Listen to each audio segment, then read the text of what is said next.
ጤና ይስጥልኝ የዞላ ቲዩብ ተከታታዮች፣ በጣም በሚያሳዝን መልኩ የኢቢኤስ መስራች ያገር ባለውለታ የድሆችን አባት በሚያሳዝን መልኩ አተናል።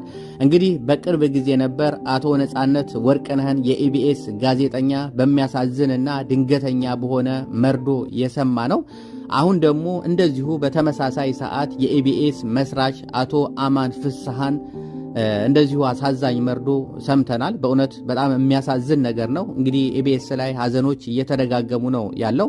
አቶ አማን እንግዲህ የአገር ባለውለታ ኢቢኤስ ሆኖ እንዲቆም ያደረጉ መስርተውም ኢቢኤስ ሆኖ እንዲቆም ያደረጉ በብዙ በኢትዮጵያኖች ልብ ውስጥ እንዲቀር ያደረጉ ብዙ ቤት የተዘጋባቸው ብዙ የሚያለቅሱ ሰዎች እንባቸው እንዲታበስ ያደረጉ በጣም ቀላል ነገር አይደለም። በነገራችን ላይ ያደረጉት ኢቢኤስ ሲታሰብ እነ ዮናስ ሲታሰቡ እነዛ ኢቢኤስ ውስጥ የሚሰሩ አንጋፋ የሚባሉት ታዋቂ የሚባሉት እነ መቅዲ ሁሉም ጋዜጠኞች ሲታሰቡ እንግዲህ ከዚህ ሁሉ ጀርባ ያለው ትልቁ መስራቹ ዋናው አቶ አማን ፍስሐ ጽዮን ናቸው። እንግዲህ እሳቸውን ደግሞ በሚያሳዝን መልኩ አተናል። በእውነት በጣም ያሳዝናል፣ በጣም ያስደነግጣል። ምን እየሆነ ነው ያለው? ምን እየተካሄደ ነው ያለው?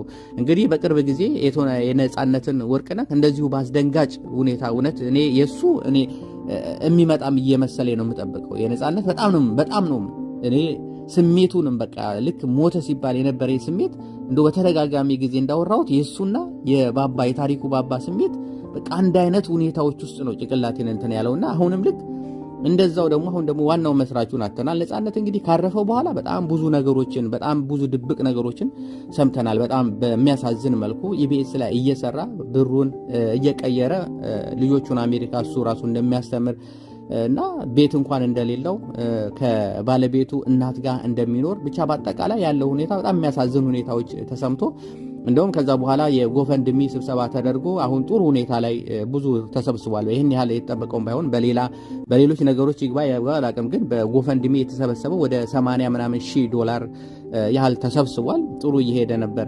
የነበረው ግን ብዙም ይሄን ያህል አስተባባሪም የለም፣ ብዙም እንትን የለም። እንግዲህ በሌሎች ነገሮች ግን አብዛኛው ሰው ደግሞ በኢትዮጵያ ቢደረግልን በብር ቢደረግልን ኢትዮጵያ ላይ በተለይ እንዲህ አማራጮች ቢደረግልን እያሉ ነበር።